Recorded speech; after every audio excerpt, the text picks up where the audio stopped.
صحابہ کرام نے جس کی مثالیں قائم کی، اور خدا کی قسم جب تک مسلمانوں میں یہ اثار و محبت کا جذبہ قائم رہا اس وقت تک یہ مسلمانوں کو قوم شکست دینے والی موجود نہ تھی۔ حضرت عمر جب آپ کے پاس ایک شخص ملنے کے لیے آیا، کفار کا بندہ تھا، آپ کے پاس آیا، قربان عمر فاروق رضی اللہ تعالیٰ عنہ کے عدل و انصاف پر وہ آ کے پوچھتا ہے مسلمانوں میں ابھی مومنین کہاں ہیں، عمر فاروق کہاں ہے؟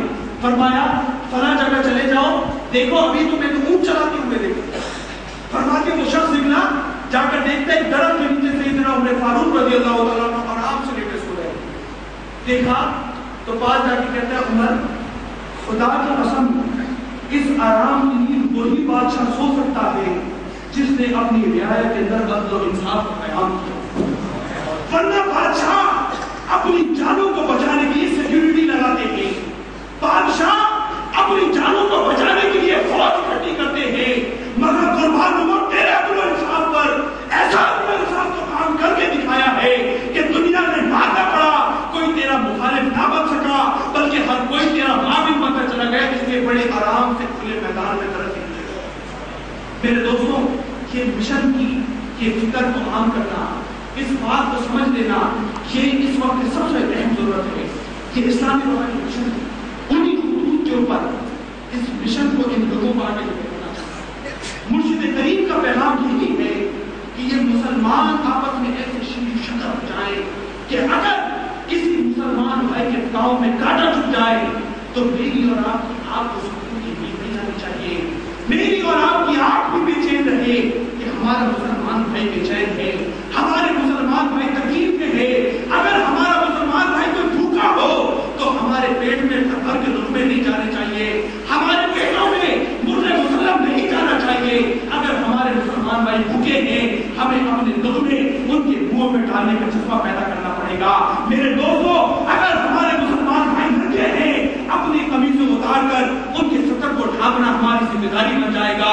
اگر ہمارے مسلمان بھائی تکلیف اور بیماری میں مبتلا ہیں ان کے سکھ اور چین میسر کرنے کے لیے ہمیں اپنے گھر کے دیے گل اور ان کے گھروں کے دیوں کو روشن کرنا پڑے گا۔ اگر اس طریقے سے اکٹھے ہو جائیں گے تو میں نہیں کہتا بلکہ قرآن میں رب نے فرمایا ان اللہ اشترا من المؤمنین انفسهم واموالهم بان لهم الجنہ، فرمایا ہم نے بھی مومنین کے جان اور ان کے مال دونوں خرید لیے ہیں۔ خریدے کس کے عوض ہے؟ فرمایا یہ ہم کو مال بیچیں گے، یہ ہم کو جان بیچیں گے، ہم بدلے میں ان کو جنت الفردوس کا مقدار عطا فرمائے گا۔ اللہ تعالیٰ ہم تمام کو اسی طریقے سے اپنا جان، اپنی مال، اپنا تن من دھن، اپنی اولاد، اپنے بیوی بچے اس دین متین کی خدمت اور اشاعت کے لیے وقف کر دینے کی توفیق مرحمت فرمائے اور اپنے دین کا پیغام حق اور صحیح طریقے سے لوگوں تک پہنچانے کی توفیق مرحمت فرمائے۔ دعا دعوانا الحمدللہ۔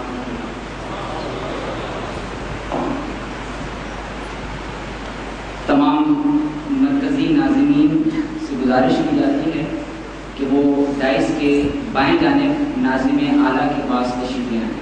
اس کے علاوہ دوستوں سے گزارش کی جاتی ہے کہ وہ قریب قریب آ جائیں اور دائیں اور بائیں اطراف کی جگہ خالی ہیں ان جگہوں کو بھر لیں تاکہ یہ سامنے سے جو دوست آ رہے ہیں ان کو بیٹھنے میں پریشانی نہ ہو۔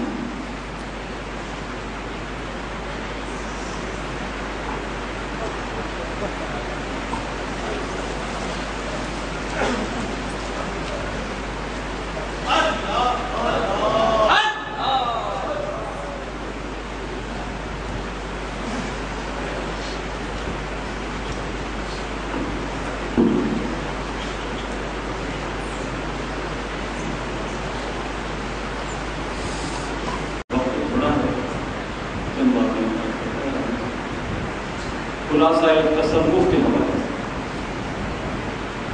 چند اصطلاحات بیان کر کے آج تک کی کر پائے گا۔ سلوک کو طے کرنے کے دو طریقے ہیں۔